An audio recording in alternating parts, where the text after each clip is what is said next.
अगले प्रश्न को देखते हैं। अगला प्रश्न क्या है, एक समलंब चतुर्भुज है जिसमें ए बी समांतर डीसी है। देखो गौर से देखना, एक समलंब चतुर्भुज, समलंब चतुर्भुज का मतलब क्या होता है पहले ये बता दो, नहीं बता ही दो, समलंब चतुर्भुज का मतलब क्या होता है। समलंब चतुर्भुज का मतलब होता है वैसा चतुर्भुज जिसमें एक जोड़ा भुजा जो है वो समांतर होता है, उसको हम लोग क्या बोलते हैं, समलंब चतुर्भुज बोलते हैं। ठीक है, बातें समझ में आ गई। अब आ जाओ, यहां पर दिया क्या है, हल में देखेंगे, दिया है कि समलंब चतुर्भुज ए बी सी डी में क्या दिया, पहले दिया कि ए बी समांतर बाबू सी डी है तथा ए बी बराबर 2CD है। क्या है, ए बी बराबर 2CD। अब गौर से देखना, एक बात और है, ए ओ बी कहाँ से बनेगा, ए ओ बी ये जो है ना, ये जो है ना, गौर से देखना, ये जो है विकर्ण, तो ये भी हम यहाँ पर लिख देते हैं कि ए सी और डी बी, ए सी और डी बी विकर्ण है, समलंब चतुर्भुज के विकर्ण।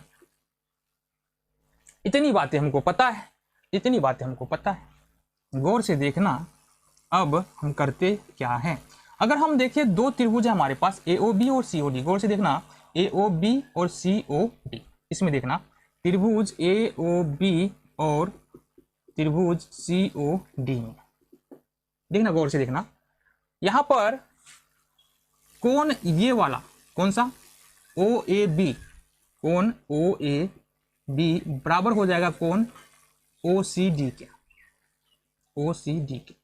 क्यों बराबर होगा, देखो ये समांतर रेखा है, डीसी समांतर ए बी है और ये इस प्रकार से खींचा गया है ना, तो ये जो कोण होता है ये एकांतर कोण होता है। अगर ये रेखा इस रेखा के समांतर है, ये कोण एकांतर कोण होता है और बराबर होता है, तो इसलिए ये क्या कौन सा कोण से बराबर है, एकांतर कोण है। ये बातें हमको यहाँ पर लिख देनी है, पहला कोण बराबर हो गया। फिर देखेंगे दूसरी बात, यहाँ पर ओ बी ए, ओ बी ए बराबर इसी तरह से हो जाएगा ये वाला कोण इस कोण के बराबर सी डी ओ के, सी डी ओ के, ये भी है एकांतर कोण।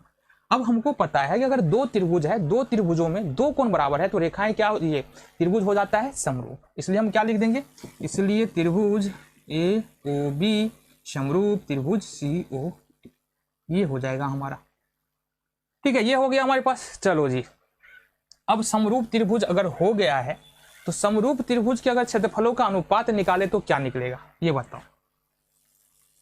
अब अगर हम निकाले area of triangle A O B बट्टे area of triangle C O D, हमको क्या निकालना है, हमको क्या निकालना है, ए ओ बी और सी ओ डी का अनुपात निकालना है, तो ये किसके बराबर होगा जरा बता दो हम, ये किसके बराबर हो जाएगा।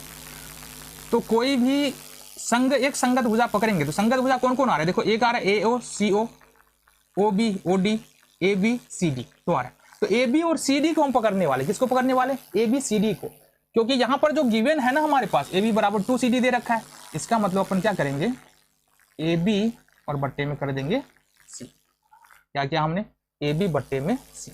अब गौर से देखना, area of triangle A O B बट्टे area of triangle C O D. अब ए बी के बराबर में क्या दे रखा है, 2CD, तो यहाँ पर लिख देंगे 2CD बट्टे में सी डी। अच्छा, ये वर्ग के बराबर होता है ना, वर्ग के बराबर होता है, तो यहाँ भी अपन क्या करेंगे, वर्ग कर लेंगे। तो ये हो जाएगा area of triangle A O B बट्टे में area of triangle C O D बराबर सी डी से सी डी कैंसिल, ये हो जाएगा 2 दूना 4 बट्टे 1। इसका मतलब क्या हुआ, इसका मतलब क्या हुआ, area of triangle A O B बट्टे में area of triangle C O D, और ये जो बराबर होगा वो 4:1 के बराबर होगा। ये तुम्हारा उत्तर हो गया। ठीक है जी।